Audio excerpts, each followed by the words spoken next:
gente, como é que vocês estão? Eu estou ótima, com saudade de vocês. Nós estamos retomando as aulas de artes do 8º ano e eu estava de licença maternidade, a Aurora está ótima e manda beijo para vocês. E o assunto da nossa retomada vai ser patrimônio histórico. Então eu venho com aquela grande pergunta: o que é patrimônio histórico? Patrimônio histórico é tudo aquilo que possui ou apresenta uma importância histórica para um povo, para uma nação ou para o mundo, né? Porque existe patrimônio histórico local, patrimônio histórico mundial, nacional e mundial. É bem interessante, certo? Por exemplo, nós temos o bolo de rolo em Pernambuco, que é patrimônio histórico imaterial, que é uma delícia, apesar de eu estar gordinha, acho uma delícia, não vou nem falar sobre comida.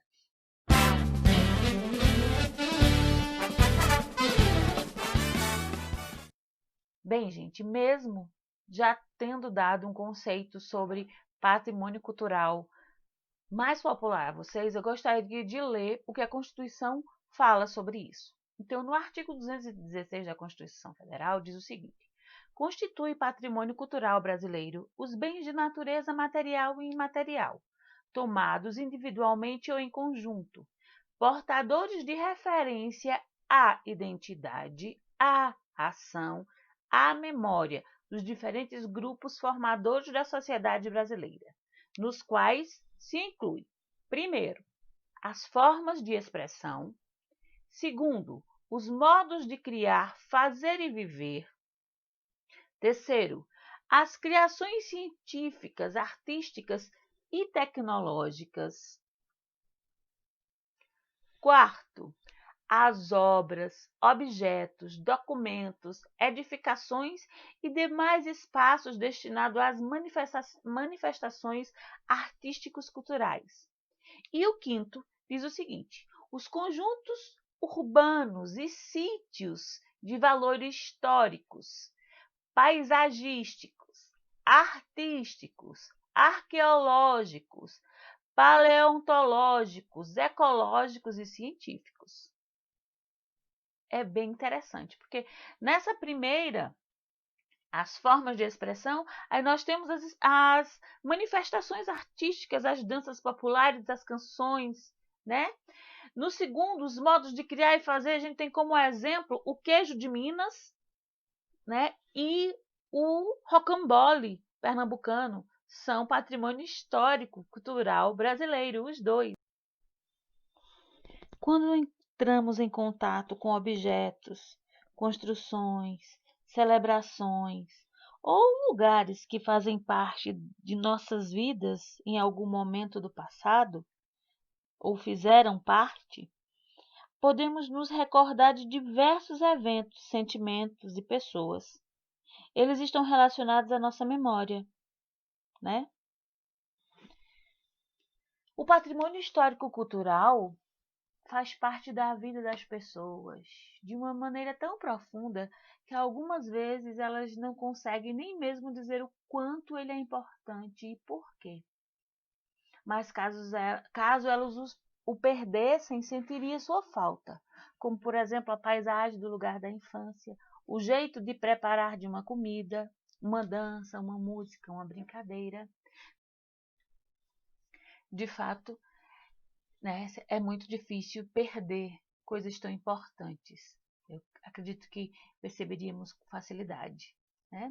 Eu gostaria de lembrar vocês que esse assunto tem no nosso livro de história, na página 10. É importante que vocês leiam esse capítulo para que posteriormente nós façamos um debate, tá certo? Sobre esse assunto. Nós vamos continuar, nós vamos seguir lendo alguns slides, certo? Eu peço para vocês lerem comigo, e sobre o patrimônio cultural, material e imaterial, as diferenças. O patrimônio ele pode ser material, pode ser imaterial e pode ser material e imaterial. Até uma pessoa pode ser um patrimônio histórico. Eu já aproveito para dizer para vocês que semana que vem a gente vai ter uma entrevista com duas pessoas, né, que são patrimônios históricos, material e imaterial, que um é seu Luiz Gonzaga, certo? Mestre de reizado aqui de Garanhuns, que ele é patrimônio histórico de Pernambuco, e o outro é Ailton Santana, que é artista plástico, que ele é patrimônio histórico material e imaterial da cidade de Correntes, certo? Vamos continuar lendo os slides. Tipos de patrimônio cultural. O patrimônio cultural ele pode ser material e imaterial. Nós vamos começar vendo o patrimônio cultural material. Ele é composto por um conjunto de bens culturais classificados segundo sua natureza nos 4 livros do tombo, né? Arqueológico, paisagístico, etnográfico, histórico, belas artes e das artes aplicadas. Eles estão divididos em bens móveis e bens imóveis. Os bens imóveis, como os números urbanos, sítios arqueológicos e paisagísticos.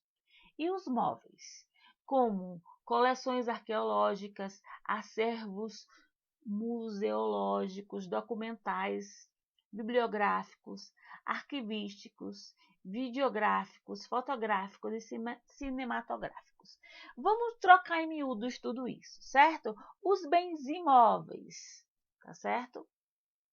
Do patrimônio material, o que é um imóvel? É algo que não tem mobilidade, então são os núcleos urbanos, como o centro, né, a cidade histórica de Olinda, sítios arqueológicos, certo? Paisagísticos, como eu citei, por exemplo, a Serra da Barriga anteriormente, e os móveis. O que são patrimônios materiais móveis? Como já diz o nome, são aqueles que têm mobilidade. Então, são coleções arqueológicas, acervos de museus, documentos, livros, arquivos, vídeos, fotografias, filmes, tudo isso faz parte. Esse patrimônio cultural e material é transmitido de geração em geração e ele é constantemente recriado pela comunidade, tá certo? E pelos grupos, em função do que acontece em torno deles, né? A interação com a natureza e a história, né? Eles fornecem o sentimento de identidade, de continuidade, contribuindo assim para promover o respeito pela diversidade cultural e a criatividade humana. É muito interessante. Os patrimônios culturais, eles têm essa característica de promover o respeito pela diversidade cultural, né? Pela criatividade humana e pelos antepassados. A Organização das Nações Unidas para a Educação e as Ciências e a Cultura, a Unesco, define como um patrimônio cultural e material as práticas, representações e expressões, conhecimentos e técnicas, assim como os instrumentos, objetos, artefatos e espaços culturais que lhes são associados, né? Nós temos também o frevo. O frevo é patrimônio cultural imaterial. A capoeira é patrimônio cultural imaterial. Nossa cultura é muito rica, né? A miscigenação dos povos que deram origem ao povo brasileiro traz essa herança cultural, né? Uma herança cultural riquíssima dos índios, dos negros, dos lusitanos, né? É uma herança de acordo com a Unesco, o Brasil tem 14 patrimônios culturais mundiais. Vamos ver um vídeo que apresenta todos eles.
E por hoje é só, pessoal. Lembrem-se, usem máscara, álcool em gel, se cuidem. Fiquem em casa e que Deus os abençoe. E até a próxima aula.